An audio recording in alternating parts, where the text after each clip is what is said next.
Hello and welcome to another episode of CYC Youth Chat. I'm Mark, and today joining me on the panel I have with me Gabriella, Bossy, Andrew and Michelle. On tonight's episode of Youth Chat, we'll be discussing music and we'll be seamlessly moving through the different effects of different genres that affect youth today. Now this is a bit of a subjective question, but I just wanted to start off by getting a feel of what you guys think.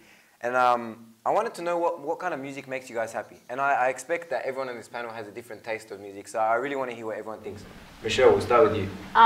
Music that makes me happy. I usually like listening to like hymns and Christian music, a lot of the modern stuff. Classical music is one of my favourites, and I listen to a lot of international music, so like Italian music and things like that. Oh yeah, really? Yes, being that I'm half Italian, so at least I understand it. Yeah, very good, very good. Andrew, what do you think? I don't know, I like to think of myself as a man of many genres. I like R&B, some pop that's going around now. I know sometimes jazz and classical, so I don't mind. You've got the whole like. Yeah, I like to have everything. Yeah. What does this side of the panel think? For me, I'm a kind of moody person, so if I'm in a bad mood or someone upset me, I listen to music that gets me up, you know? Yeah. Like uplifting music. Yeah. I'm a bit like you actually. Gabriella? Well, I don't really listen to music a lot, but if I am listening to it, it's like classical music or jazz. I love like 60s music. Yeah, but I actually really enjoy listening to Christian music, like Coptic hymns and things like that. There are heaps of meditations on Coptic music, and they're actually really, really beautiful, which I love. Let's like look at the flip side now. What kind of music leaves you with a bit of a sour taste in your mouth? I don't know. I think there are many factors when you look at that issue. For instance, like there are three things I always think of. Like, for instance, the frequency. Like, how often are you going to be listening to these bad songs that like give you a sour taste? The other thing I also think about is like the profanity in it. So like often there's like swearing, excessive swearing, or connotations which sexual connotations come up repeatedly throughout the whole piece, for instance. Then the other thing is the environment you're listening to it in.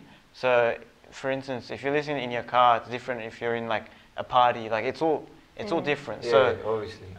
The impact it has on you will vary depending on those three things I like to think. Yeah, I agree. Michelle, what do you think? I think one of the main ones that I don't really like listening is like heavy metal music and things like that, because I don't know, it always gets me very agitated.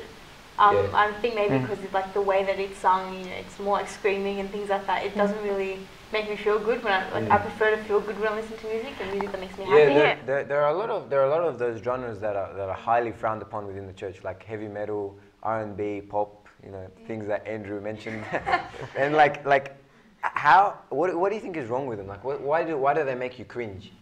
I don't know. Sometimes I think of the gift of hearing that God's given us. It's a beautiful gift, like to be able to hear, to communicate, and to hear what other people, and to hear music. It's a beautiful thing. But when you're listening to things that don't really honor or glorify God or aren't clean, it's not going to really bring honor to that gift, or use the gift to the best of its ability or whatever. Do you know what I mean? And I think that like if I'm listening to music that's got swearing and connotations, you feel disgusting after. You feel defiled in a way. I don't like that coming into, because it's coming into your body. Like you feel defiled. Yeah. I don't know. That's what. Bossy, like we were talking about it earlier. Like heavy metal is like one that makes me and you both, and like most of the people on this panel, like cringe. Like what do you think is specifically wrong with it? Why does it have that effect on people? I think it goes back to what Gabriella was saying. It's not glorifying God. So if we look at the lyrics of the songs, especially heavy metal, you find a lot of weird stuff in there, like very rusty stuff. So it's funny because it's heavy metal and so. So that's probably why the church probably frowns on it. The lyrics. I mean, as you were saying, for example, we look at computers. Like computers have this thing where it says garbage in is garbage out. So if that's all you're always listening to, it's going to pollute your mind, and that's always you're going to think about it, Of course. Yeah, like something, I remember a Sunday school teacher once gave us a little experiment. She says, I want you, because she's saying like how bad music was and or like sometimes how disgusting it can be. And a lot of us are like, it's actually not that bad, And then she's like, okay, look, just don't listen to it for a month. But you have to be serious about it. Just don't listen to it for a month. And then listen to a song that you would have listened to before. And I did it. And I was never so disgusted by it. Like, it was because I hadn't exposed my ears to it for that long of a time. I didn't and it actually made me I think because we listen to it all the time, Yeah. it becomes something that we get used to and we adapt to and we become accepting of. So it's like, I found that to I be wanna like come back to that, but yeah, like a spiritual exercise I found like that helped me during say Passion Week was let's turn off all music, and you find that like when you turn it off and you say driving into uni in the morning, you start thinking about other things, and it's not like you can open your mind up to like spiritual matters, so like your personal life, like your experiences with God, like your prayer life. You start praying more in the car and things like that. So when you switch off there's more music, silence. yeah, I think that silence is really Yeah. important because but it depends how you utilize it. So like sometimes we'll be in silence, but our minds will wander off to like worldly things. I think maybe if you're in that silence, obviously you He's trying to start singing hymns. and start thinking of spiritual things. What do you think? Like, how does music negatively like in kind of utilize messages? Like they put little messages in, especially like heavy metal and R&B. Like you mentioned sexual connotations and money and drugs, and like we know that a lot of music nowadays puts in those tiny little messages through. How do you think they do that, Michelle? I think because they know that, especially in our society, music is very popular. So obviously they know that a lot of the youth are going to be listening to it, and not just once or twice, but it's on a constant replay, like playlists on shuffle and replay all the time. So if you're constantly listening to the music and you end up picking up the words very quickly, then sometimes you don't even think about what you're saying. Yeah, exactly. It's so subtle. It's such a huge trick that they use. Like they make it so catchy that you really want to sing along. And you start singing along and you have no like, what am I singing? Yeah. Like it subtly sways your mood even. Like if Of course. It's stuck up. Like a lot of people say, oh no, I just listen to it for the beat and things like that. And I must admit, I'm one of those people. Oh yeah, 100%. Oh yeah, I just listen for the beat. But then once I start, and I must admit, if I learn exam tips as like quickly as I learn lyrics, it helped me a lot. Yeah. But then you start singing to it, and then you don't actually realize. Because you're so into it. And you're like, oh no, it's just for the beat. It's entertaining, Of course. Well, that's the danger of it. I mean, songs can take 2 minutes to listen to, but can take 2 years to forget. So that's how that's a good the way of world putting it. always. And as well, like it just inserts things in your subconscious, and you won't realize. So like a common example, like a lot of the rap music, for instance, that they all talk about, say, marijuana consumption, and like to be honest, like in society, like some areas of society and youth. It starts to become normal for like just to consume marijuana and to do things like this. Like you find in some parts of society, it's standard. And then the thing is, culture and this pop genre, it starts to normalize these habits which before weren't like necessarily, they weren't normal in society. Yeah. So yeah, I think it changes people. I agree. For me, it's like I don't know, music changes through time, kind of thing. It's not constant. Like for me, it's like you start off, your childhood days listening to Twinkle Twinkle and Humpty Dumpty and all that, and then the Wiggles, and then you get into a bit older and you start listening to R&B and the rap stuff and stuff that are like really catchy nowadays. So like, how has music, like, why and how has music changed in your like your taste in music changed as you grow older? I think it depends on everyone. Like I know for me, growing up, I listened to a lot of like 50s, 60s, 70s and 80s music because that's what mum listened to all the time. Yeah. So we grew up, very cultured in that way. But even growing up, going to like public schools and all that, you're exposed to, what society listens to. So all my friends listen to that music, so I should. Yeah, and you know what? Even I feel like though, what you were saying before, that's completely right. We're listening to nursery rhymes at that age, whatever. But now it's getting younger and younger to the age of the age of kids that are listening to this sort of music. Yeah. Like, I was talking to a little girl the other day who was like 5, and she's like, do you know this song? I'm like, no. She's like, it was on Today FM. I'm like, where are you hearing it? And I was listening to the words. I'm like, stop.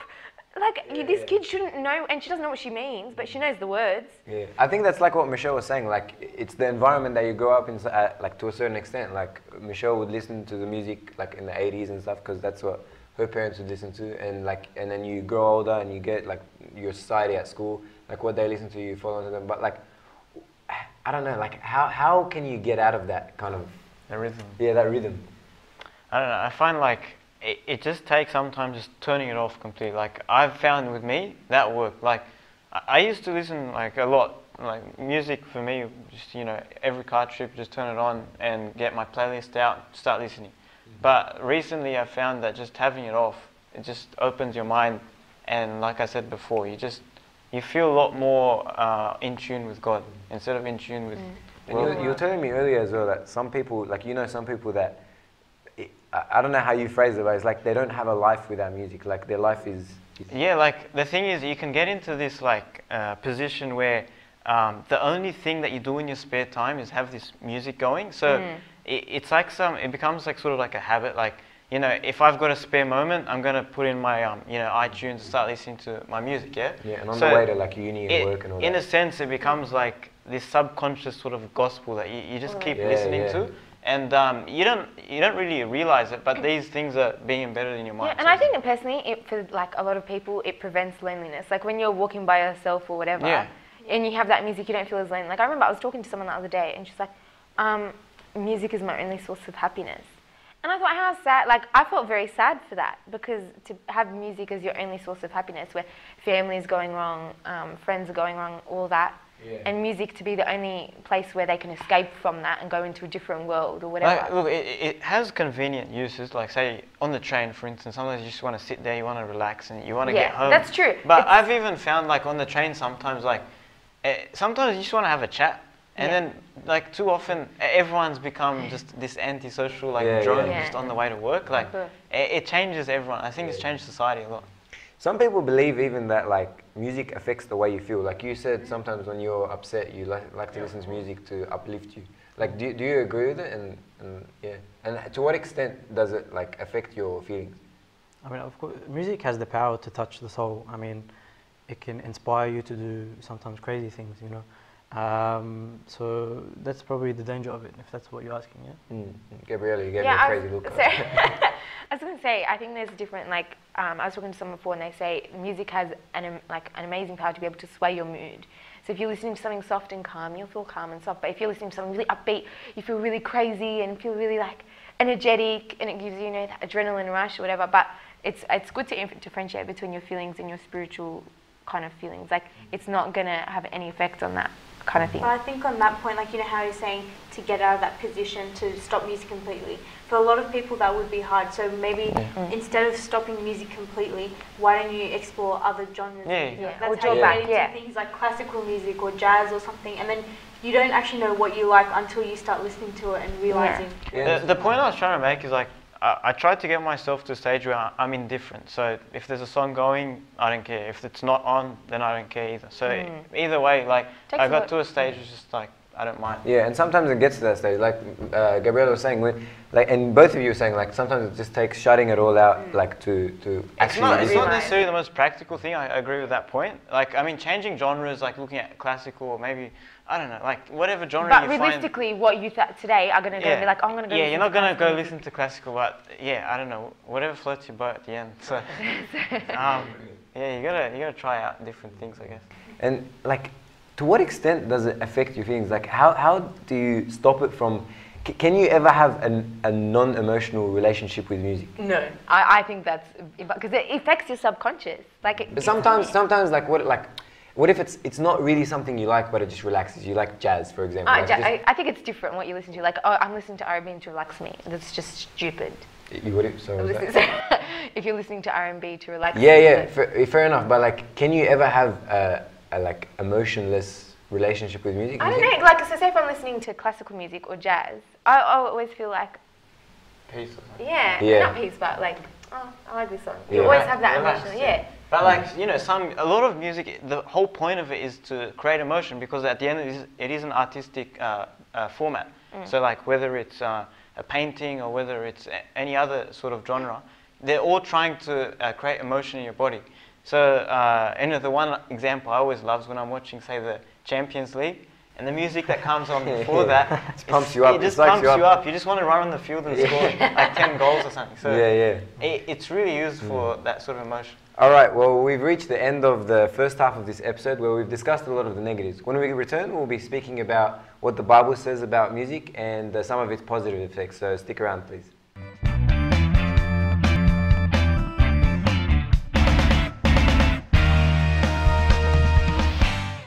Welcome back to CYC Youth Chat, where we've been discussing music in the first half. And in the first half, we focused a lot on the negatives. But in this second half, we want to try to talk about what the Bible says about music. St. Paul in Ephesians chapter 5, verses 18 to 19 says, And do not be drunk with wine, in which is dissipation, but be filled with the Spirit, speaking to one another in psalms and hymns and spiritual songs, singing and making melody in your heart to the Lord. That's a bit of a difficult ask. So I wanted to ask the panel that I have with me today, how do we apply the concept mentioned in St. Paul's letter, making melody in the heart? Michelle, what do you think? I think when St. Paul says making melody in our hearts, it's referring to glorifying God through music. And so things like listening to music or making music that not only glorifies God, but that brings us peace and joy. And through that, we glorify God. Yeah. So, yeah. And like in spiritual music, like you'll be singing songs or singing praises that you wouldn't usually come up with those words in your prayer. Like it's such a beautiful thing, and it is a form of prayer with God. Like I know a lot of people that just sing a hymn before they actually get into prayer because it gets them into that setting, that piece, and it is a very prayerful setting, which is so beautiful. And you can have that anywhere. Do you know? Like I know you can pray anywhere, but it's like in your iPod or anywhere. That's it. Yeah. I like this verse, like making melody in your heart to the Lord. When you look at the word melody in music, melody is like an ornament. It's the thing that you have on top of the music. You'd have, say, the bass in the background. But melody is the unique tune. It's the thing that's different from everything else.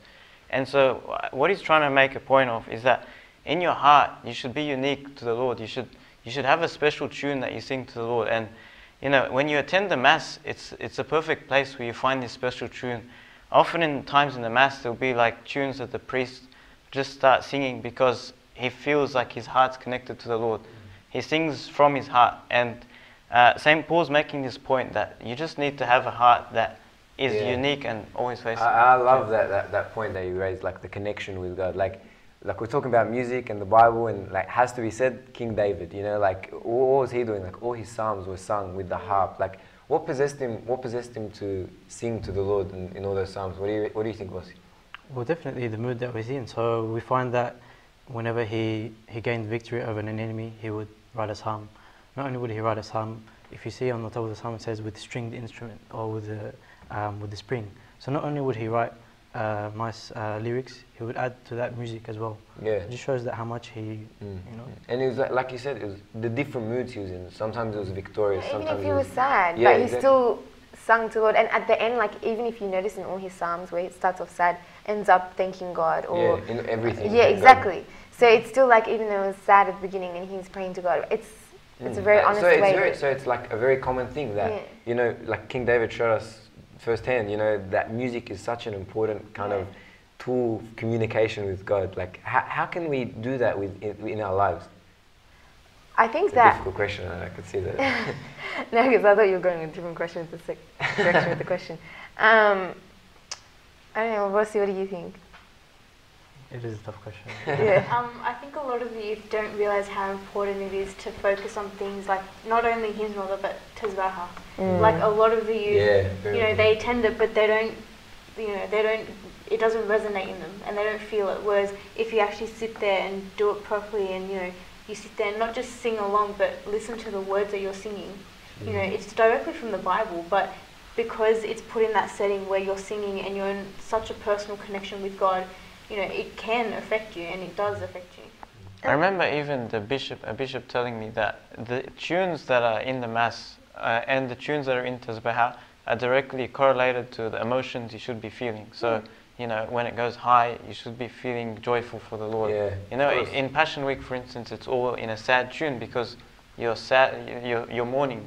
So it changes. But sometimes I find that it's really difficult, even though when you're listening to a lot of spiritual music, like I found that towards the end of Lent, I was really, really struggling to kind of feel like, for it to resonate within me. Like I felt it hard to pray with my heart to those songs, or like you'd be in Tazbaha, and I just feel like I couldn't pray it from my heart, but sometimes it would be, you'd be on fire and it'd be singing. So I feel like, amazing. And like Tazbaha, like it says it, like the psalms that we sing, like praise him with the lute and harp, praise him with stringed instruments, praise him with the trumpets, praise him with, or like everything that we can get hold on to that to make those sounds. So like it's such a, like they put such an emphasis on it. Like, like my question is why? Like why is there such an emphasis on it? Like, and why don't we do it as much?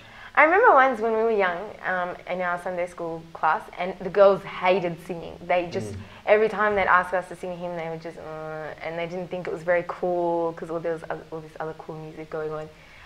And they said, think about, one of the church fathers said, that when you sing a hymn, it's like praying, like 3 people praying. Like one person singing a hymn. So he says like times 3. Yeah. So he's like, it's so powerful. That's great. Like to, yeah. So. Bossy, do you have anything to add to that? No, Gabriella reminded me of a nice quote. It says, "The one who sings, it's as if he's prayed twice." That's a. It's pretty, pretty cool thought. How do you think a song can be made spiritual? Like, can a song be made spiritual? Like a non-spiritual like, song? yeah, like, can you find God in Christian music? I was thinking of that concept the other day, and something that reminded me, like, a lot of the fathers say you should try and you should see good in people, right? And you should always try and see good in everyone and everything. Yeah, that's why I was thinking. The other day, it actually happened to me. I was listening to, I don't know, radio was on, and there was something playing, and something caught my attention, and then it resonated with my spiritual life. I don't know how, but it was just a random line in the song, and it was a normal song, and it just resonated with my life. And I don't know, I was thinking about the rest of the car trip, and it really made me realize that you can find God in, like, you can. Is that finding God, or just finding kind of a relationship? It can be kind of dangerous if you're just looking in songs to find something that relates. Yeah, I wasn't purposely trying to look for it, but I'm trying to say, like, yeah, you can interpret things the way. Yeah, I agree. Yeah. To a certain extent, like, how can you interpret the intention of an artist? Like, they could, you know, we. But does the intentions matter when the output has come out and it may relate to? That's a very good point. But isn't it also on you a little bit? Like, don't you think it's how you interpret it? Like, I'm asking you guys, Michelle, what do you think? Well, as like a lot of people say, beauty is in the eye of the beholder. So when you listen to music, it's all about how you interpret it, because that's basically reflecting what's in your heart. But like on that subject of like trying to, I don't know, like seeing if you can make songs spiritual, what about those songs? And I know a lot of the youth would ask this question, that are normal songs, so obviously they're not Christian based or anything, but they don't have any of the profanities, they don't have any of the wrong messages, they're just good songs.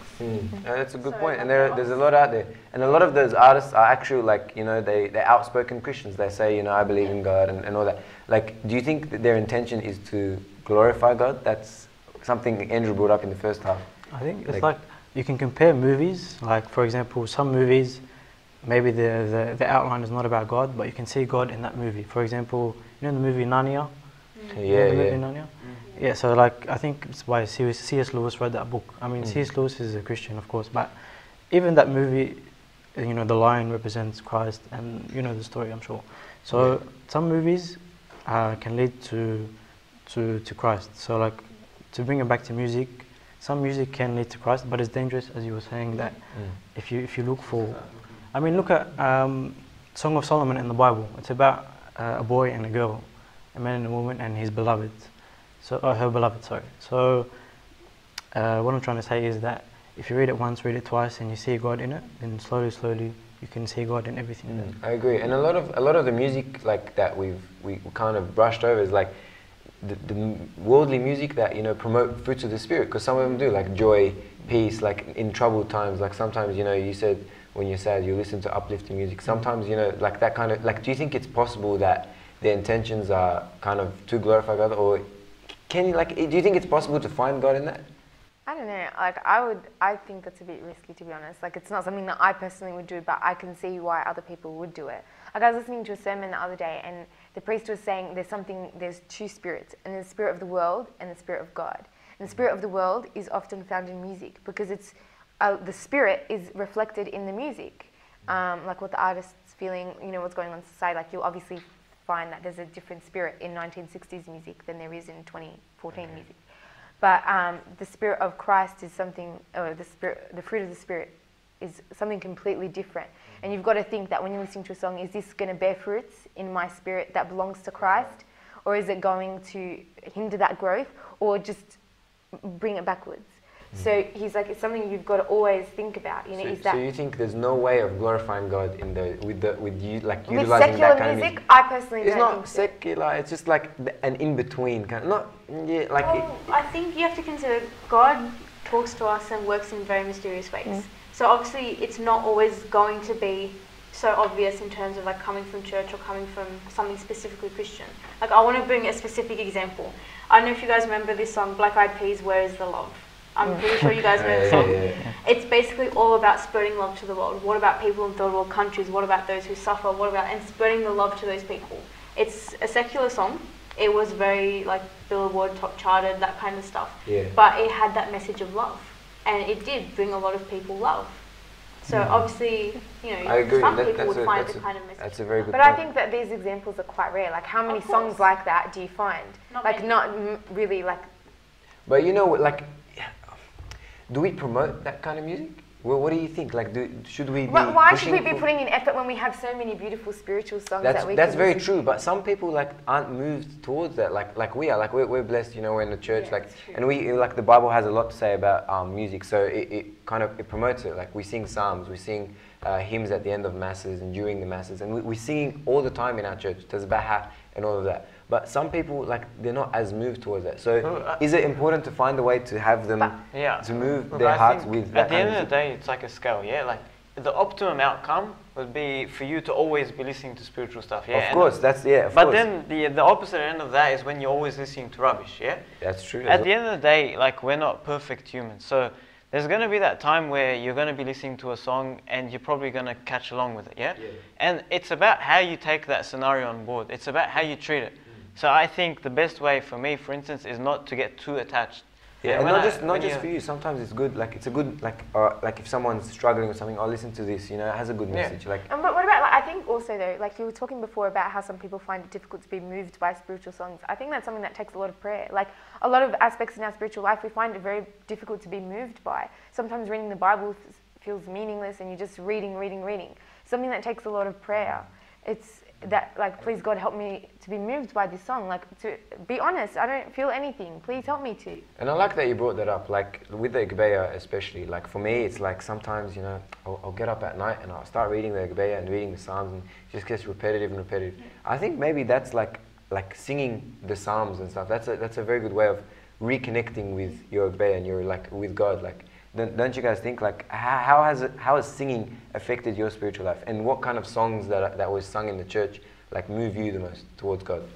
Singing the Igbeya for me like is one of the things I actually love doing. It's for me it's spiritually uplifting, because I find that when I'm there, like when I'm praying to God, there's some things that just saying it without any tone at all, it doesn't express my emotion. But when I sing it, it expresses a completely different side of me It's to completely God. different, yeah. And yeah, that's how it helps me. I agree. What do you think, Bossy?